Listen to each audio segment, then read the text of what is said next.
I'm curious, just from your personal experience, do you think that time passes quicker the older you get? Yeah, it does. It's sad. There's good things about getting older. I don't take things quite so seriously anymore. I feel calmer about life.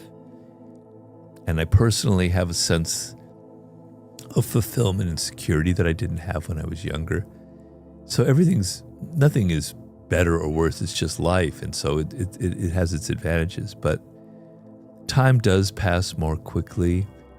And I don't have the energy that I had when I was younger. Things that I miss terribly. And, it's kind of sad, but, I had such a good time when I was younger, and I kind of miss that.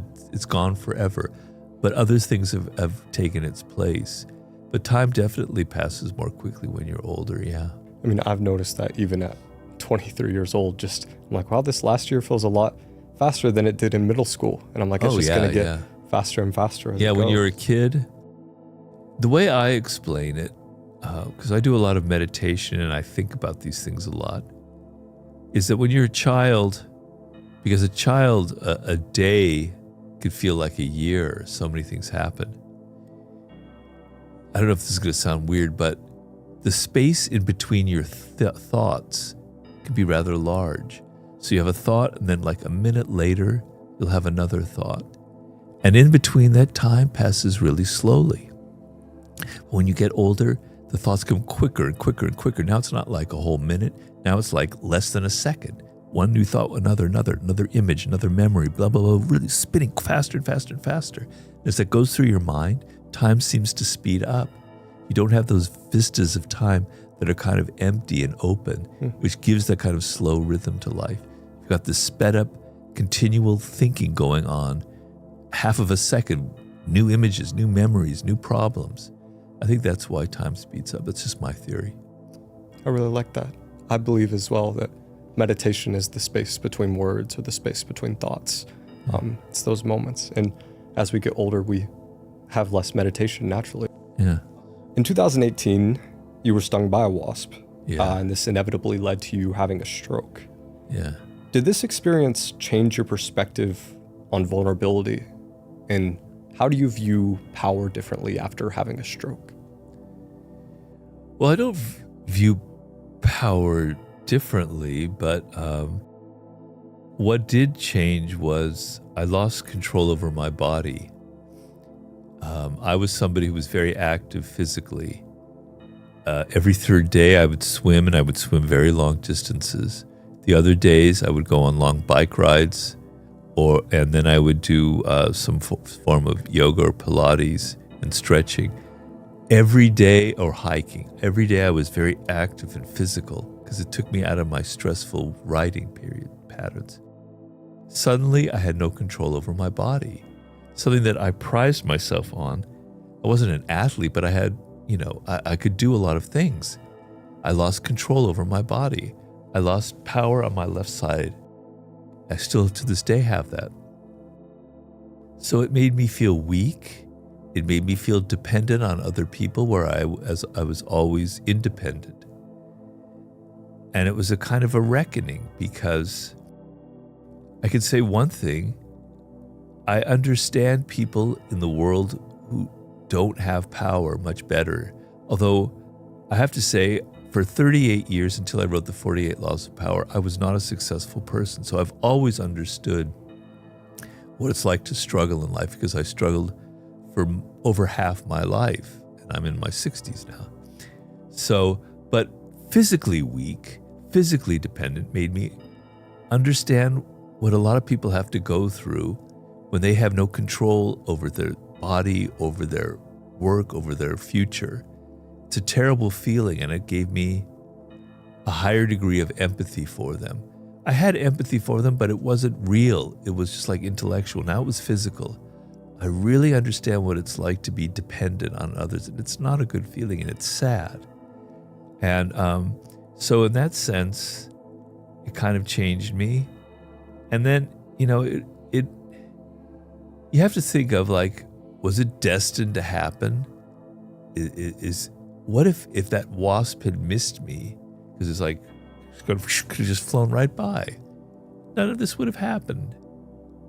But then on the other hand, I when I had my stroke, I nearly died. I was, my wife saved my life. I was driving a car here in Los Angeles. I came this close to dying.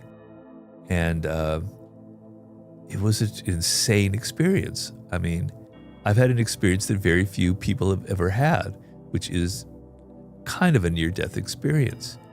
And it changes your mind. It plays with your brain. It plays with how you look at the world. It makes you understand what it means to be alive. So right now, I have this very weird-looking bicycle. It's a recumbent bike. It's basically a souped-up tricycle that is very light, and I can go up these big hills. And I'm riding my bike, and everybody's passing me. Even 80-year-old grandmothers are passing me because it's not powerful. And I'm thinking, all these people, they take for granted their bodies. They take for granted that they can walk. They take for granted that they can bicycle. They take everything for granted. They're not aware. And I put myself in their bodies and I go, if I were them, every moment I'd be so happy. I'd be so excited because I could walk. I could do things that I can't do right now. But they don't feel that way. And what I'm trying to say is people out there, you should feel that way. Don't take for granted the things that you can do right now. Even a simple thing like taking a little walk. You should be looking out at the world. You should be looking at the sky. You should be looking at the people, the cars, and feel, God damn it, I'm alive. It's insane, But everyone takes it for granted. It makes me kind of angry. And it makes me feel like, in some ways, I'm better off with my stroke because I know how flimsy life is and how it can be lost in a second. And you don't know that, and you're wrong, and you're stupid. So maybe there was something gained from the experience. It's interesting. I might not look like it, but I have a condition that it's happened to me twice now in the past 4 years. And essentially, I get slowly paralyzed, and then I remain paralyzed for about 3 weeks, and then it reverses. What is it? It wasn't never diagnosed. Are you familiar with Guillain-Barré syndrome? But it's essentially, they tested me for everything. They didn't really come up with it. Is it neurological? They believe it's neurological. Didn't really have any medicine for me. I spent, the first time I was 19 in college, and I spent like 2 or 3 weeks in the hospital. They sent in every doctor, did every test, couldn't figure out what it was. And then the second time. How paralyzed are you?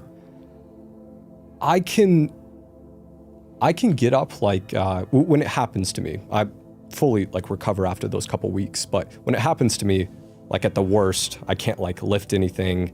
I can stand, but I can't walk very far. And then I can move my neck and my mouth, but hands, I can move my fingers, but not my arms. But don't know what it is, but I definitely know what it means to have that power taken away temporarily. And it's very humbling when it happens. I can never find a lot of good in it. So I appreciate your perspective of finding good in it. So would you say that you're glad that it happened to you, or grateful? No, I'm so upset. Sometimes I can't tell you how upset I get.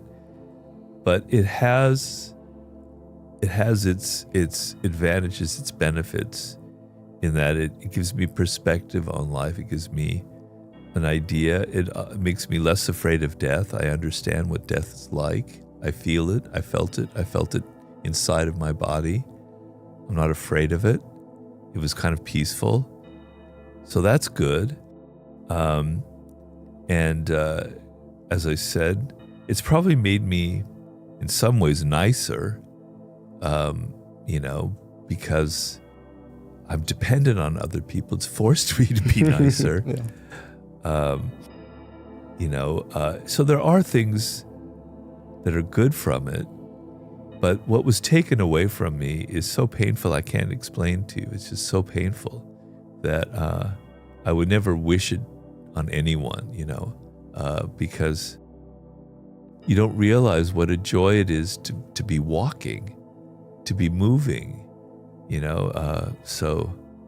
I don't know. I don't know how to answer that. It's Maybe not the complicated. benefit for you, but the benefit to others to hear your story and know that this is someone fascinated by power that's had an aspect of it taken away from him and to cherish it more.